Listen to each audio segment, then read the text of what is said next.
మిరప పంటలకు తామర పురుగు గణనీయమైన నష్టం కలిగిస్తుంది. వాటి జీవిత చక్రం మరియు మిరపపై వాటి ప్రభావాన్ని తెలుసుకుందాం. తామర పురుగు జీవిత చక్రం. తామర పురుగుల జీవిత చక్రంలో గుడ్డు, లార్వా, ప్యూపా మరియు వయోజన దశ వంటి అనేక దశలున్నాయి. గుడ్డు దశ. ఆడ తామర పురుగు యొక్క కణజాలం లోపల గుడ్లు పెడుతుంది. లార్వా దశ. గుడ్లు లార్వాలుగా పొదగబడతాయి. ఇవి మొక్క కణాలను పీల్చి వాటిలోని పదార్థాలను తింటాయి. ప్యూపా దశ. లార్వాలు ప్యూపాగా మారడానికి నేలపై పడతాయి. వయోజన దశ. చివరగా వయోజన కీటకాలు మొక్క నుంచి ఆహారం తీసుకోవడం మరియు పునరుత్పత్తి చేయడం కొనసాగిస్తాయి. తామర పురుగు వల్ల కలిగే నష్టాలు.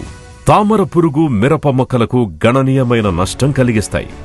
అవి ఆకులను తినడం వల్ల తెల్లని లేదా ముదురు రంగు మచ్చలు ఏర్పడతాయి. ఆకులు వంకరగా తిరిగి ముడుచుకుంటాయి. ముడతలు, మచ్చల వల్ల మొక్క యొక్క కిరణజన్య సంయోగక్రియ తగ్గి మొక్కలు బలహీనమవుతాయి. మిరప పంటలను తామర పురుగు నుండి రక్షించడానికి సరైన సమయంలో మరియు సరైన మందులతో నియంత్రణ చేయకపోతే తామర పురుగుల సంఖ్య పెరిగి పంటకు తీవ్ర నష్టం కలుగుతుంది. గోద్రేజ్ అగ్రోవెట్ వారి గ్రాసియా తామర పురుగు నియంత్రణకు సమర్థవంతమైన పరిష్కారం. గ్రాసియా తామర పురుగు జీవిత చక్రంలోని వివిధ దశలను లక్ష్యంగా చేసుకుని పనిచేస్తుంది. వాటి సంఖ్యను తగ్గించి మరింత నష్టం కలగకుండా నివారిస్తుంది.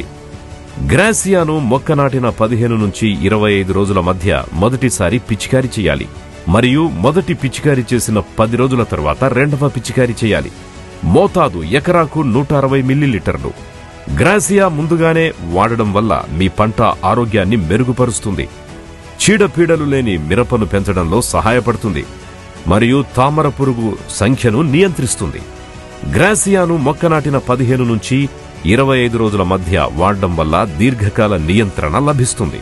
ఎందుకంటే తామర పురుగు 15 నుండి 25 రోజుల వ్యవధిలో గుడ్లు పెట్టడం మొదలు పెడుతుంది. ఈ దశలోనే గ్రాసియాను వాడడం వల్ల వాటి సంఖ్యను ప్రభావవంతంగా నియంత్రించవచ్చు.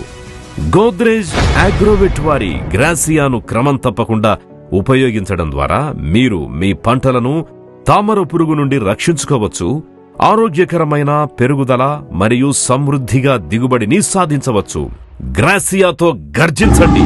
మిరప పంటలను తామర పురుగు నుంచి రక్షించండి.